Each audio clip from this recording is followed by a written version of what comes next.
ഇവർ ഇപ്പോഴും പണ്ടത്തെ പോലെ തന്നെയാണ്. പിന്നെ ഈ RSSകാരുടെ കൂട്ടത്തിൽ തന്നെയുള്ള കുറേ എണ്ണമുണ്ട് താഴെത്തട്ടി ഈ ഫേസ്ബുക്കിലൊക്കെ ഉള്ള അവർക്ക് ഈ മുസ്ലിം വിരോധം വളരെ സ്ട്രോങ്. അത് ദുബായിലൊക്കെ ആയിരിക്കും, ഏതായാലും ഷെയ്ഖിൻ്റെ അണ്ടറിൽ ജോലി ചെയ്ത് നന്നായിട്ട് ജീവിക്കും വായിക്കും, ഈ മുസ്ലിം വിരോധം കൊണ്ട് ശരി ചെയ്യുക.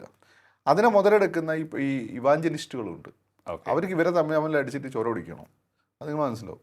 പിന്നെ അതുപോലെ തന്നെ മുസ്ലിം കമ്മ്യൂണിറ്റി ഇപ്പോൾ എനിക്കൊക്കെ തന്നെ ഒരുപാട് ദുരനുഭവം സെക്ഷൽ അബ്യൂസ് ഒന്നുമല്ല, മദ്രസയിലൊക്കെ ക്രൂരമായ മർദ്ദനമായിരുന്നു. ഞാനൊക്കെ 2 വയസ്സിനെ മദ്രസ പോയുള്ളൂ, പിന്നെ അത് കഴിഞ്ഞ് വീട്ടിൽ നിന്ന് പഠിച്ചാണ്. ക്രൂരമായ മർദ്ദനമായിരുന്നു. അത് വിവരമില്ലാത്ത അധ്യാപകന്മാർ 4ാം ക്ലാസ് തോറ്റ്, എൻ്റെ കൂടെ 4ാം ക്ലാസ് വരെ പഠിച്ച് 4ാം ക്ലാസ് തോറ്റ്, പിന്നെ ഒരു ദർസ് പോയി, അവിടെ പോയിട്ട് എന്തൊക്കെ ഒരു വർഷം പഠിച്ച് വന്നിട്ട് പിന്നെ ഞാൻ നോക്കും അടുത്ത വർഷം അവൻ മുസ്ലിയാരാണ്. അവിടെ എൻ്റെ ഗ്രാൻഡ് ഫാദർ മുസ്ലിയാരായിരുന്നു, പക്ഷെ അദ്ദേഹം സംസ്കൃത അറബിക് സ്കോളറായിരുന്നു.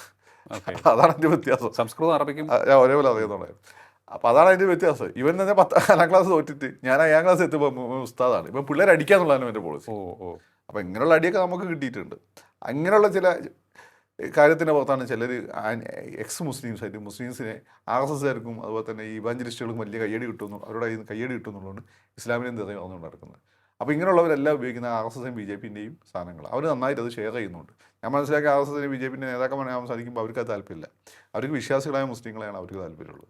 പക്ഷെ എന്താണെന്ന് വെച്ചാൽ പണ്ടത്തെ 90s വിരോധം വെറുപ്പ് അതിപ്പോഴും താഴെ തട്ടിലുണ്ട്. അപ്പോൾ ഇതെല്ലാം കൊണ്ട് അപ്പം ഇതിങ്ങനെ നിൽക്കുന്ന സമയത്ത് ഒരാളിപ്പം മോഡിനെ പറ്റി നല്ലത് പറയാൻ തോന്നുമ്പോൾ ആ സമുദായത്തിൻ്റെ ഈ സെക്കുലർ രാഷ്ട്രീയ പാർട്ടികൾ ഇതിങ്ങനെ കത്തിച്ച് നിർത്തുന്നുണ്ട്, അവർക്ക് പേടിയാണ്.